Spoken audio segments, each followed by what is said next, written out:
Hello, everyone, and I just want to thank you all so much for being here this evening. I know that you guys have really busy lives and busy schedules, but seeing this many individuals in the room today wanting to make an impact and make changes within the school is really, really heartwarming. I work with students every single day. I work with children of all ages, and so it's really nice to see this many individuals who want to see an impactful change for them. A little bit about me. My name is Avita Williams. I am currently an investigator with the state of Kentucky, Hardin County, CPS to be specific. I also, prior to this, worked at the CAC Center, which is the Child Advocacy Center here locally in prevention programming. And prior to that, I worked in the court system as a victim's advocate.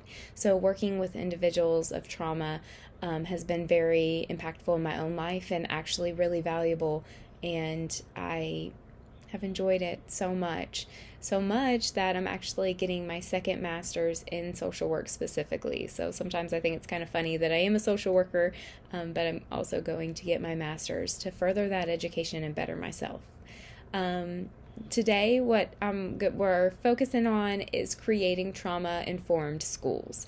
We know that the school system has many individuals who have been there for years, who come in and spend short terms. So we know that there are many individuals that can impact the lives of children every single day. Children spend the majority of their days at school. Most of their learned behaviors and interactions are modeled throughout the school system. So creating a trauma-informed school can really impact those kiddos who are experiencing abuse or have experienced abuse. So on our agenda, we have defining trauma, statistics, ACE scores, the effects of development with trauma, the effects of behavior on trauma, the reactions to trauma. We're going to talk about trauma-informed focus. We're going to talk about who can be trauma-informed and also a plan of action moving forward. So according to the American Psychological Association, trauma is defined as any disturbing experience that results in significant fear, helplessness, disassociation, confusion, or other disruptive feelings of intense enough that last long term. They have a negative effect on the person's attitude, behavior, or other aspects of functioning.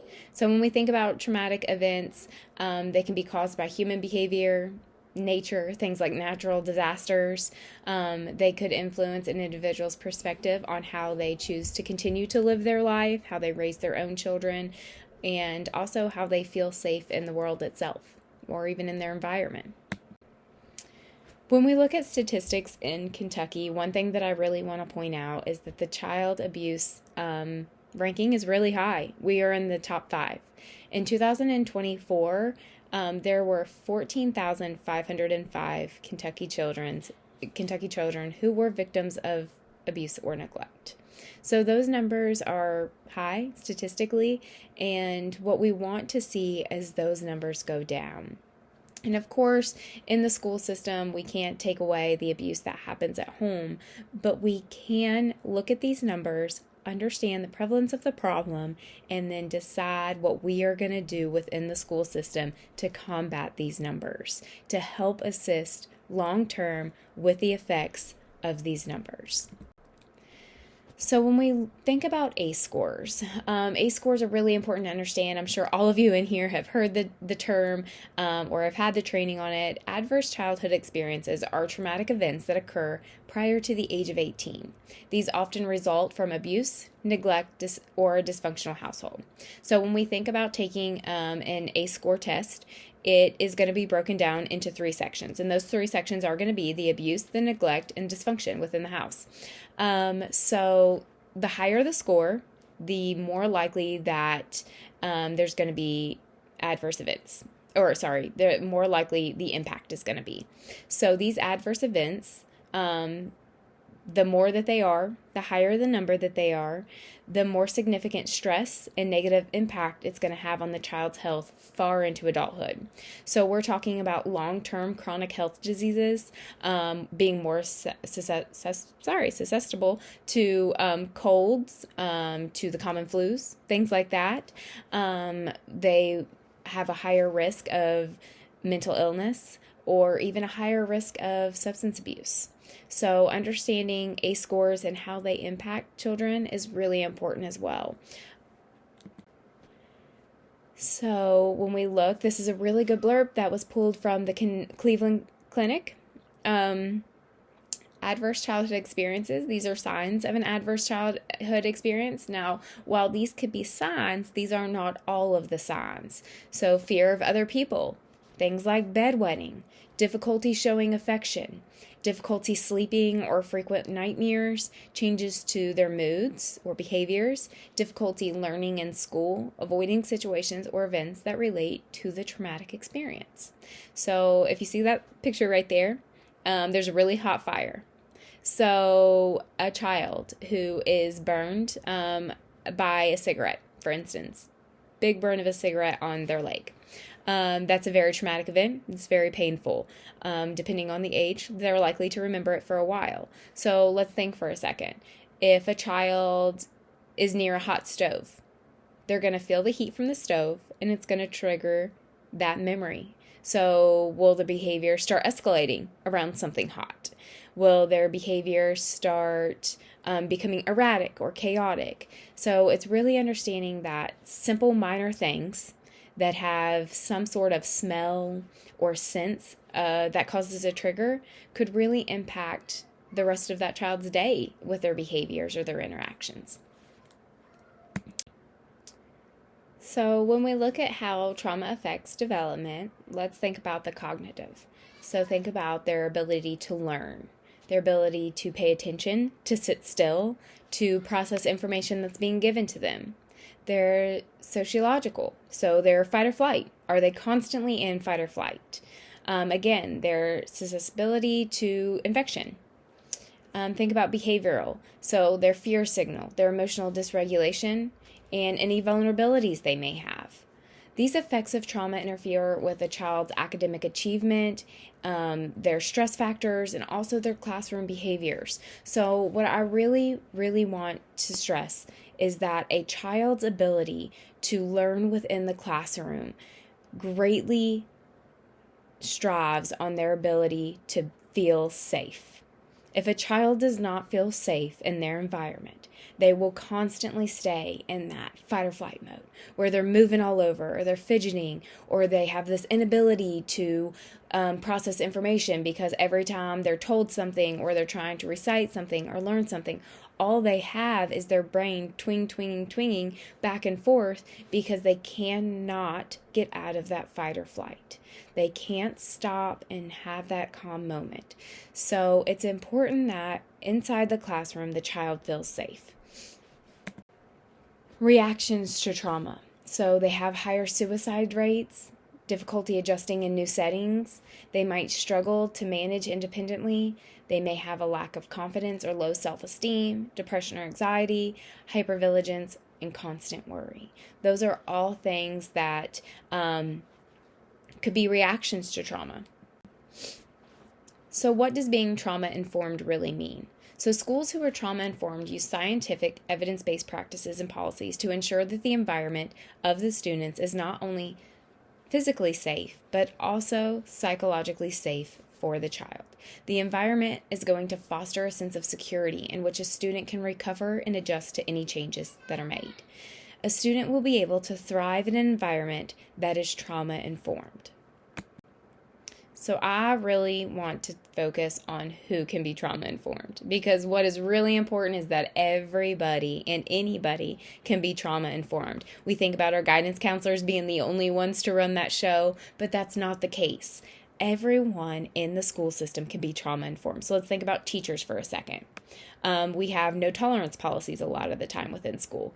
Well, no tolerance policies could throw that child into their fight or flight mode again. So instead of no tolerance, why don't we display more of an understanding?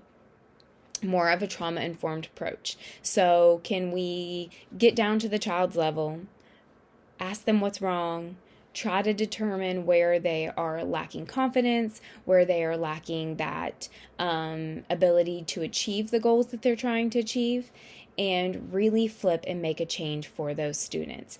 Teachers are going to be the forefront because that is where a student spends the most of their day. So let's think, what verbiage are they using with the students? Are they telling them, oh, you know that you can do this? Because that's not a statement that's going to be beneficial or trauma informed. The child is telling you that they know that they can't do this. So another approach would be, what do you think you can do that will make you feel like you can achieve this?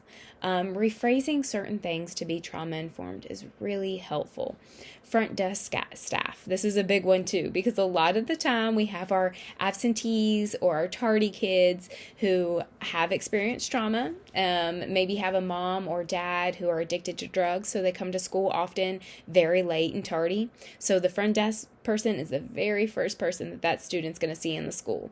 So instead of saying something like, oh, Johnny, you are late again today. Did you oversleep?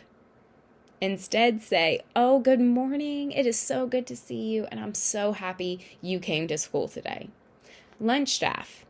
If the child is grabbing more food than is supposed to be on their tray, saying, oh, no, you can't have that, or no, you have to put that back.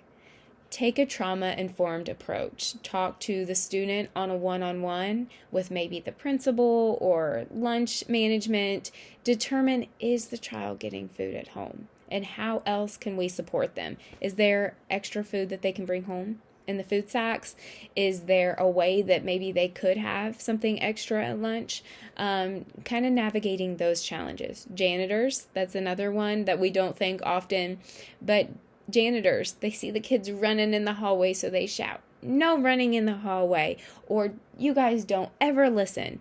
Instead, say things like, hey guys, remember those walking feet is how we get to places safely. Just more trauma-informed language. Also, janitors might be the people that see the kid go into the bathroom really often. They might be the people that see the kid who maybe lingers in the hallway and doesn't want to go to class. So they might be the people who can check in and say, hey, is everything okay? Hey, do you want to go talk to the guidance counselor? Or maybe inform the principal or guidance counselor, hey, this is a student that might need checked in on. Coaches is another big one, because coaches, they see the kids in the evenings. So coaches can also be trauma-informed, maybe not using the aggressive languages, shouting and yelling. I know we see it all the time in sports, but it is a trigger. So understanding the kid that is not complying with your shouting and yelling, maybe there's a different approach to how you can get them to achieve what you want them to achieve without shouting, because that can be a trigger. Again, principals. So let's think about them for a second. They're the head of the schools. So what can principals do? And the principals that I have in the room today, I really want you to reflect on this. What policies can you put into place in your school? What practices can you put into place? Can you allow your teachers to have additional time for kids to take a break? Can you allow your teachers to have a safe place for a child who is experiencing extreme emotional dysfunction? Can you have or dysregulation? Can you have a safe place for them that the teachers can send them? What policies do you have in your school that are trauma informed? So principals, you guys are a big one, along with the school board. So let's think about a plan of action. The 4 R's. This came from the Kentucky Department of Education itself. I'm from Kentucky, so just like you all, it's a really beneficial thing to discuss when we consider what are we going to do. So first, realize the impact. Saying that child abuse doesn't happen, or even lessening the severity of it by saying, well, when I was a kid, this happened. Kids are soft now. That's not going to solve anything.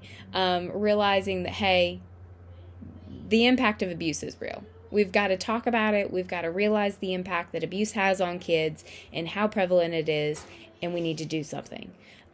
Recognize the symptoms.